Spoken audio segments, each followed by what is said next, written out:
மக்களை பார்த்து ஓசி பஸ்ல போறீங்கன்னு சொன்ன திமுக அமைச்சர் பொன்முடி மக்களுக்காக பண்ண தியாகத்தை பத்தி சொல்றேன், கொஞ்சம் கேட்டுட்டு போங்க.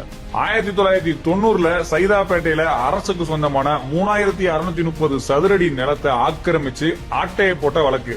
1996ல இருந்து 2001 வரைக்கும் மக்களுக்கு தீவிரமா சேவை செஞ்சு மக்கள் பணத்தை திருடி சொத்து சேர்த்ததால அவர் மேல சொத்து குவிப்பு வழக்கு. 2006ல இருந்து 2011 வரைக்கும் பொன்முடி அவரோட மனைவி விசாலாட்சி 2 பேர் மேலையும் சொத்து குவிப்பு வழக்கு. 1,75,00,000 ரூபாய் வருமானத்துக்கு அதிகமா சொத்து சேர்த்துட்டாங்களாம். அதாவது அவங்க வருமானத்துல இருந்து 65.99% கூடுதலா வச்சிருந்த சொத்து தான் அது. என்னடா இவ்வளவு கம்மியா இருக்கே அப்படின்னு நினைக்காதீங்க, இன்னும் நிறைய இருக்கு. செம்மண் கடத்தல், சட்டவிரோத பண பரிமாற்றம், இப்படி மக்களுக்கு தொடர்ந்து சேவை செஞ்சவர் தான் இந்த திமுக அமைச்சர் பொன்முடி.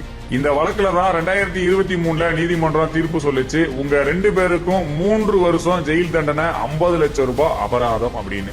வயசான காலத்துல என்னால ஜெயிலுக்கு போக முடியாதுன்னு கதர்னாரு பொன்முடி.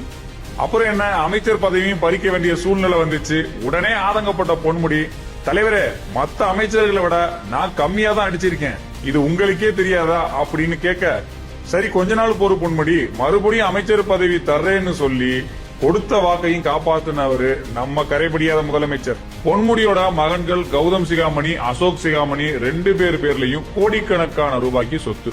அதுல கொஞ்சமா ஒரு 28 கோடியை அமலாக்கத்துறை சட்டவிரோத பணப்பரிமாற்றம்னு கண்டுபிடிச்சு அந்த வழக்கும் போயிட்டு இருக்கு.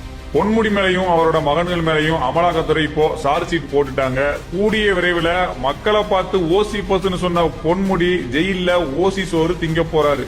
முழுக்க முழுக்க மக்களோட பணத்தை கொள்ளையடிச்சு ஊழல் பண்ணி உடம்ப வளர்த்து பசங்களை வளர்த்து குடும்பத்தையே வளர்த்த பொன்முடிய எங்கேயாவது ரோட்ல பாத்தீங்கன்னா நல்ல வெள்ளை சட்டை வெள்ளை வெட்டி கட்டி கார்ல போறியே, இதெல்லாம் யாரு காசு? எங்க காசு? எப்படி ஊழல் காசு அப்படின்னு சொல்லுங்க.